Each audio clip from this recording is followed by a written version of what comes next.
Hello everyone, welcome to the GS simpler. इस video series में आज हम लोग एसएससी सीजीएल एग्ज़ाम 2022 के न्यू एग्ज़ाम पैटर्न के बारे में डिस्कस करेंगे। तो डिस्कस करने से पहले हम लोग पुराने पैटर्न को जानते हैं कि पहले कैसे एग्ज़ाम हुआ करता था। तो देखिए, जो टायर 1 होता था, सबसे पहले कि जो पुराने पैटर्न होते थे उसमें 3 टायर होते थे, tyre 1, tyre 2 and tyre 3। Tyre 1 जो होता था उसमें आपका सिंगल पेपर होता था जिसमें 4 सेक्शन होते थे, ठीक है। और 4 सेक्शन में आपके ईच सेक्शन 25 मार्क्स होते थे, 25 मार्क्स होते थे, सॉरी 25 क्वेश्चन होते थे। और इसका जो टोटल वेटेज होता था वो 200 मार्क्स का होता था, ठीक है। टायर 2 होता था, इसमें 2 पेपर होते थे, पेपर 1 एंड पेपर 2। पेपर 1 जो होता था वो पेपर 1 टायर 2 में कितने पेपर होते थे? 2 paper, paper 1 and paper 2। Paper 1 आपके होते थे क्वांट के जिसमें 100 क्वेश्चन आते थे। पेपर 2 होते थे इंग्लिश एंड कंप्रेंशन जिसमें 200 क्वेश्चन आते थे ना। ईच पेपर का जो वेटेज होता था वो 200 मार्क्स ईच होता था।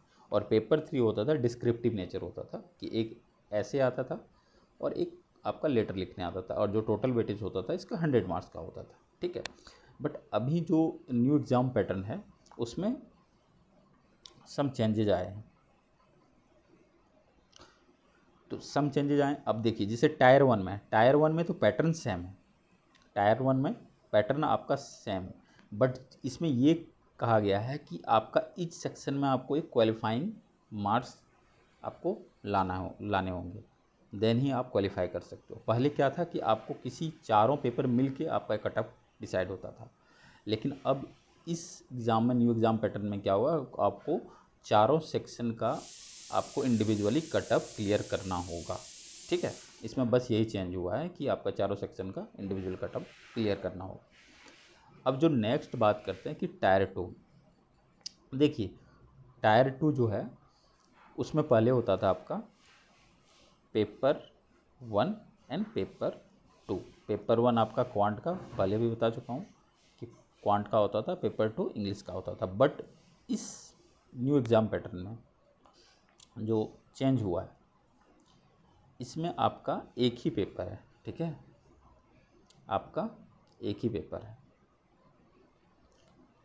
और इस पेपर में आपका पेपर 2 सेशन में डिवाइड किया गया, ठीक है। पेपर 1 को आपका 2 सेशन में डिवाइड किया, सेशन 1 एंड सेशन 2। अब सबसे पहले सेशन 1 का बात कर लेते हैं। सेशन 1 को 3 सेक्शन में डिवाइड किया गया, section 1, section 2 and section 3। Section 1 को फिर से आपका 2 मॉड्यूल में डिवाइड किया गया, module 1 mathematical abilities, module 2 reasoning and general intelligence. तो मैथमेटिकल एबिलिटीज़ में आपका 30 क्वेश्चन आएंगे, रीजनिंग एंड जनरल इंटेलिजेंस में 30 क्वेश्चन आएंगे। जो टोटल क्वेश्चन आएंगे 60 क्वेश्चन आएंगे, और इसका टोटल मार्क्स होगा 60 इंटू 3, मतलब ईच क्वेश्चन आपका वेटेज जो रहेगा 3 मार्क्स रहेगा। तो टोटल मार्क्स कितना हो गया? 180 सेक्शन 1 में।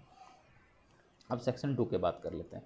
सेक्शन 2 है, सेक्शन 2 जो है आपका इंग्लिश लैंग्वेज एंड कंप्रिहेंशन रहेगा मॉड्यूल 1 में, एंड मॉड्यूल 2 में जनरल अवेयरनेस रहेगा। और इसका जो वेटेज रहेगा क्वेश्चन का, तो इसमें इंग्लिश का रहेगा 45 एंड जनरल अवेयरनेस का रहेगा 25, एंड दोनों को मिला के आपका हो गया टोटल 70 क्वेश्चन।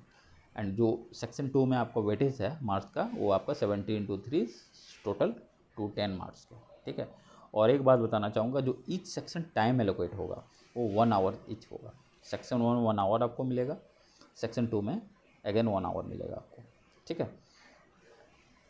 अब बात करते हैं सेक्शन 3 का। सेक्शन 3 का जो है वो कंप्यूटर एंड नॉलेज मॉड्यूल होगा, जिसमें 20 क्वेश्चन आएंगे, 20 into 3 equal to 60 marks. But ये क्वालिफाइंग नेचर होगा, मीन इसका मार्क्स आपका मेरिट में नहीं जुटेगा, इसको सिर्फ आपको क्वालिफाई करना है। और इसमें जो आपको टाइम मिलेगा वो 15 मिनट मिलेगा, 15 मिनट में आपको 20 क्वेश्चन करना है सेक्शन 3 में। तो अब इसमें आता है सेशन 2, ठीक है। पेपर 1 में सेशन 2 है, जो कि एक है आपका data entry and speech test module, जो कि आपको देना होगा, और ये भी एक क्वालिफाइंग नेचर, ठीक है। तो जो पेपर में टोटल मार्क्स वेटेज है, एक्चुअली टोटल मार्क्स वेटेज है वो सेक्शन 1 एंड सेक्शन 2 का। तो सेक्शन 1 आपका हो गया 180 मार्क्स, और सेक्शन 2 हो गया आपका 210 मार्क्स। टोटल जो मार्क्स हो गया आपका 390। इसी बेस्ड पे आपका कटअप बनेगा, ठीक है ना। अब नेक्स्ट करते हैं, नेक्स्ट जो पेपर दिया, जो पेपर 2 है और पेपर 3 है, ये स्पेशलाइज पोस्ट के, जिसे सॉरी पेपर 2 जो है आपका स्टैटिक्स, ठीक है, जो कि जीएसओ एक पोस्ट आता है उसके लिए, जिसको जीएसओ के लिए देना है उसको स्टैटिक्स पेपर आपको देना होगा, पेपर 1 प्लस पेपर 2, ठीक है। और एक आता है पोस्ट डबल एओ का, जिसका 4800 ग्रेड पे है, ठीक है ना। इसके लिए आपको एक इंडिविजुअल पेपर देना होता है, जनरल स्टडीज़, जो कि फाइनेंस और इकोनॉमिक्स से आता है। इसमें भी 100 क्वेश्चन होते हैं और 100 इंटू 2 मार्क्स, मतलब टोटल 200 मार्क्स का होता है। मीन्स अगर आपको एओ बनना, आपको पेपर 1 प्लस पेपर 3 देना होगा। अगर जेएसओ बनना है तो आपको पेपर 1 टायर 2 में एंड पेपर 2 दोनों देना होगा, ठीक है। तो अब यहाँ पे मेन जो चेंज हुआ है वो आपका हो गया है, इसमें जीके इंक्लूड कर दिया गया है, ठीक है। इसमें जीके इंक्लूड कर दिया गया है, रीजनिंग इंक्लूड कर दिया गया, साथ में कंप्यूटर इंक्लूड कर दिया गया, ठीक है। कंप्यूटर तो क्वालिफाइंग मार्क्स इसका मार्क्स जुटेगा नहीं, क्वालिफाइंग नेचर है, बट जीके और रीजनिंग का मार्क्स जुटेगा। तो जीके का जो वेटेज हो गया है अब कम्प्लीटली, वो टायर 2 में आपका 75 मार्क्स का है, ठीक है। और रीजनिंग का जो वेटेज है टायर 2 में वो आपका 90 मार्क्स का है। तो मेन जो एग्ज़ाम पैटर्न चेंज हुआ यही हुआ है कि आपका जीके और रीजनिंग इंक्लूड कर दिया गया है, ठीक है।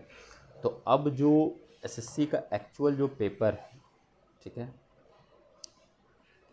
और जो रैंक डिसाइड करेगा वो जीके का इम्पोर्टेंट जो है बहुत ही बढ़ गया है, ठीक है ना। जीके जो है, जो कि एसएससी का सीजीएल के बच्चे जो होते हैं इग्नोर करते थे जीके को, क्योंकि टायर 1 के बाद जीके का पोर्शन होता नहीं, बट अब टायर 1 में भी है एंड टायर 2 में भी है, ठीक है। टायर 1 में भी है और टायर 2 में है। और एक चीज़ क्या है कि जैसे टायर पहले क्या होते थे पुराने पैटर्न में, टायर 3 होते थे, ठीक है, डिस्क्रिप्टिव पेपर, उसको क्या किया गया है, उसको हटा दिया गया है, ठीक है। टायर 3 जो डिस्क्रिप्टिव पेपर है वो हटा दिया गया है, ठीक है। और इसका जो डिटेल सिलेबस है वो मैं नेक्स्ट वीडियो में डिस्कस करेंगे। अभी सिर्फ एग्ज़ाम पैटर्न के बारे में डिस्कस कर रहे थे, और स्पेशली जीके को कैसे टैकल करना है एज ए, क्योंकि टीसीएस पैटर्न जो है जीके वो स्टैटिक्स ज़्यादा पूछ रहे हैं, ठीक है ना। और स्टैटिक्स में भी वो डेप्थ में जा रहे हैं, ठीक है। तो कैसे कौन कौन से इंपॉर्टेंट टॉपिक हैं जिसको हम लोग को प्रिपेयर करना होगा, और जो कि आगे लेक्चर सीरीज में आपको देखने को मिलेगा। और मोस्ट इंपॉर्टेंट टॉपिक, क्योंकि देखिए जीके का जो है कोई लिमिट नहीं है, ठीक है ना। जीके का कोई लिमिट नहीं है, स्पेशली स्टैटिक्स पोर्शन का। तो इसके लिए हम लोग क्या करेंगे कि 3-4 साल का पेपर को एनालाइज करके सारे टॉपिक निकालेंगे और उस टॉपिक को डिस्कस करेंगे कि किस किस टॉपिक पे आपको फोकस करना है, जिसे, और वो करने से आपका क्या होगा कि जीके में जो हो आप एक अच्छे मार्क्स ला सकते हैं, ठीक है ना। तो अगर आप कुछ क्वेरी है या इस कमेंट कर दीजिए इस चैनल पे, या तो आप नीचे लिंक में जो टेलीग्राम चैनल है जीएस सिंपलर का, उसको आप ज्वाइन करके वहाँ पे आप डायरेक्ट पूछ सकते हैं, ठीक है।